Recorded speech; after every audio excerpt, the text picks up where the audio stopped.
Balik mga kapuso sa GMA Regional TV Live karong bag-o nakapatandog sa atong mga netizens kining army-themed nga photoshoot sa usa ka bata nga 3 anyos nga nag-birthday karong bag-o. Ang istorya ni kuno mga kapuso, halad ni siyang maong photoshoot ug yang birthday sa iyang mitaliwan nga amahan nga nagserbisyo isip Sundao.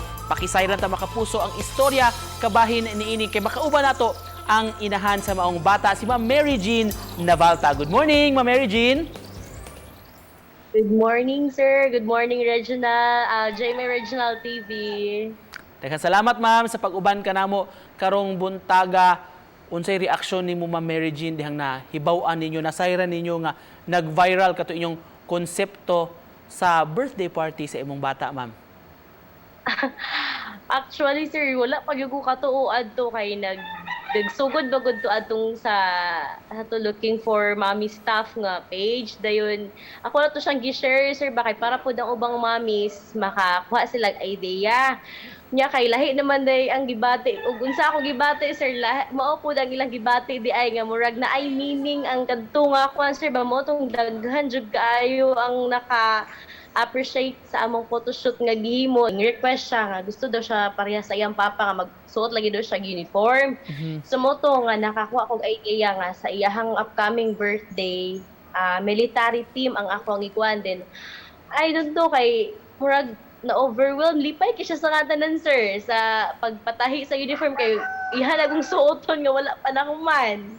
While you're on that, Ma'am Mary Jean, can you tell us a story, ma'am, ining sa iyang nahitabo sa iyang amahan, ma'am, sa imong husband kani adto?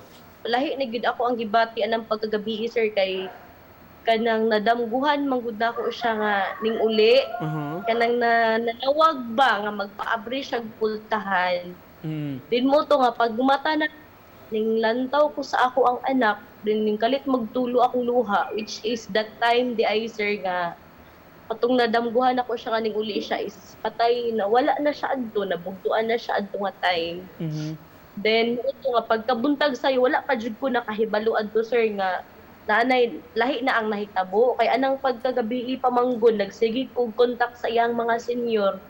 Miingon ra magud ko sila, sir, nga unsa daw ang mahitabo, ana andam daw ko, dawaton daw nako, magpakalig-on ko kay naa daw bata. Pagkabuntag na lang nako nahibaw-an, sir, nga wala na siya kay ang amo ang anak adto pa gyud ta to first time, sir, nga makakita siguro akong bana sa katawa siyang anak pero wala na gid siya, wala na gid siya adto nga time.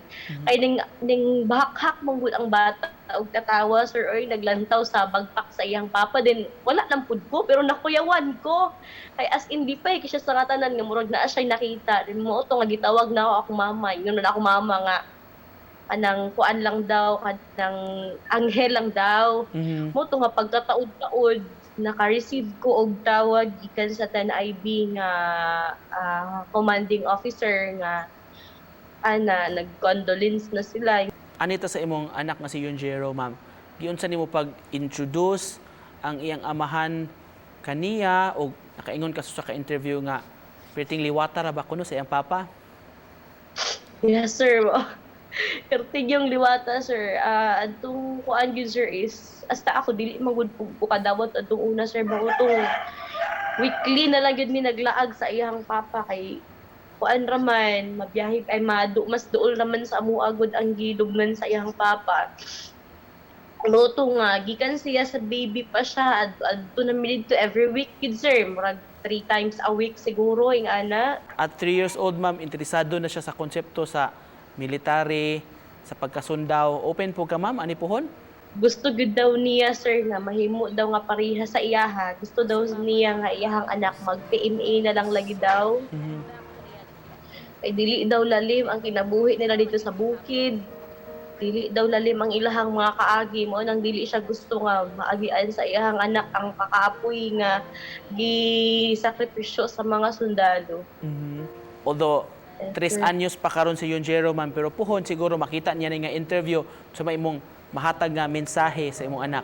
So gusto lang na ako ipaabot sa imo nga thank you. Thank you sa pag-save sa kasakit ni mama ug kaguol nga nawala si papa.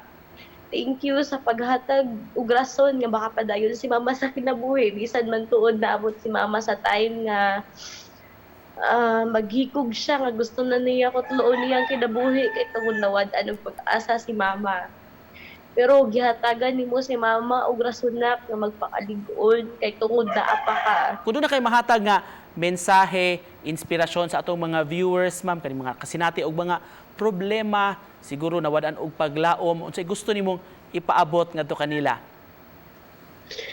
So sa mga mama, sa mga tanan, sa tanan nga nawad anong paglaom, sa tanan nga nag-undergo og kasakit og naghilak sa hilom. Gusto na ko ipaabot sa inyo ha nga proud kaayo ko sa inyo ha. Kay biskan ako nakaingon ko nga dili lalim ang ingana nga maagian. Pero kabaluta nga ug naay ulan inig kahuman ana rainbow na gyud.